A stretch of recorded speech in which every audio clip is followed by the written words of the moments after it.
In this fairly short video, I'd like to feature this website, naldsgraphics.net, which showcases dozens of really intriguing business cards for you to look at and get ideas from.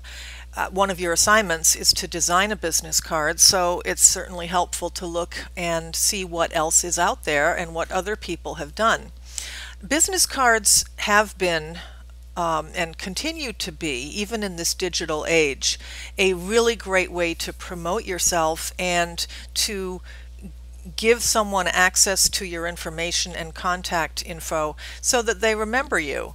And so business cards were designed to hand out to people and give them away as little promos, and people hopefully will save them, keep them on their desk. And the idea, of course, is that your name and your design is kept in their minds, so when they need design help or looking to hire someone, they've got your information right there. Now, certainly a lot of promotion is done digitally these days, and you definitely have to have a digital presence, but it's also important to have that tactile promotional material as well, and a business card is a great way to start. So here are examples of, as I said, dozens. There's about 60 on this page. We won't look at every one, but I wanted to show you examples of kind of a wide range of styles here, and certainly some will appeal to you more than others. But there are some interesting things going on to keep in mind and to kind of consider when you're designing your own. Now, the traditional size for a business card is 2 inches wide by 3.5 inches tall, or 3.5 inches wide and 2 inches tall if you go horizontal. And that size was originally designed so that it would easily fit into an index card drawer or a Rolodex, things like that. Those may be being used less nowadays, but generally speaking they want to be rather small so they can fit in a wallet or a pocket, but large enough to contain information, and the 2 by 3.5 seems to be a good size. You will see, and this second example is a departure, you will see different shapes. As creative people design their own promos, certainly you can consider different sizes and shapes as long as you keep within that general size range. And keep in mind also, though, that if you go with something fancy like this die cut card, it's going to cost more to have them produced. So either make your own or spend a little more to get them printed, and you will find that they can be very distinctive. But you don't have to be completely fancy and really spend a lot of money to create a good looking and effective business card. So we have lots of different examples here. This third one is an example of one which probably cost a fair amount. You'll notice that it's printed on some type of translucent, probably plastic or vellum, and it uses the transparency quite nicely in the design. The name of the company and the contact information is printed on top of an opaque piece of section of ink, of course, for easy readability. I like the asymmetrical design of this. It's very modern, it's very classy, and the translucent material is unusual. We see a lot of rounded corners these days. Rounded corners can be a great way to impart kind of a vintage look, but also there's something kind of friendly about a rounded corner. It's not sharp-edged, it's kind of more approachable in a way, and it can be used very effectively. So there's a lot of examples of rounded corner cards, and a printer probably has a die cut or a standard shape with a rounded corner that you could use if you like that look. Here's one for a burger restaurant or a burger company that is not rectangular, it's square. And it's different because it stands out, and there's something satisfying about the square shape. Note the rounded corners. I'm wondering if this designer might have considered a round card like a burger bun, maybe with some sesame seeds on it.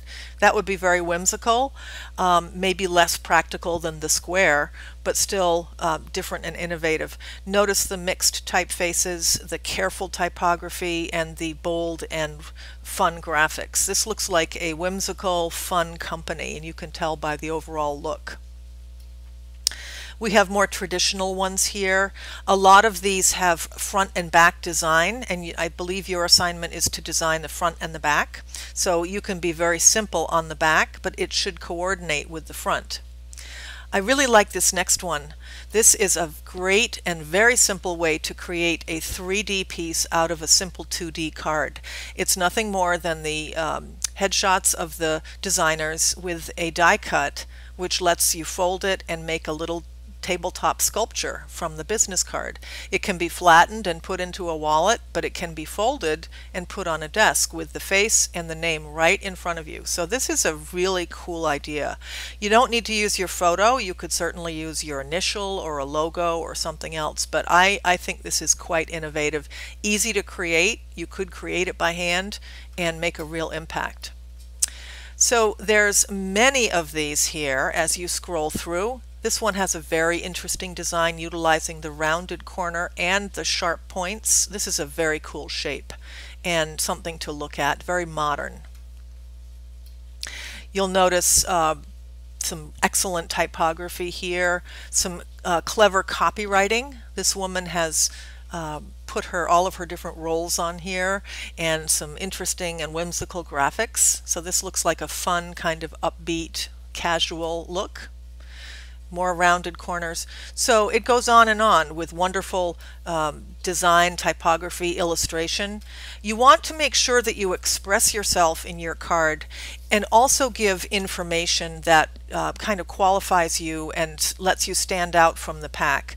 You don't want to be too general on a business card. Sometimes when you just write your name and graphic design, that's not really enough. If I were someone looking at a card, I'd want to see a couple of things about you, maybe a bulleted list of some of your strong skills, something to make you stand out and be unique. Look at this one, it looks like dog tags. I can't tell if it was printed on actual metal or if it was printed on cardstock to look like metal, but this is very nicely done and probably cost a fair amount to produce. Now, if you have a promotional package that you want to put together and you really want to impress somebody, you could have a short run of these printed. You could just have a dozen or two printed. It might cost a little money, but you can put together some amazing promotions with good printing and with innovative designs. Now lastly, don't be afraid to take people's ideas and run with them yourself.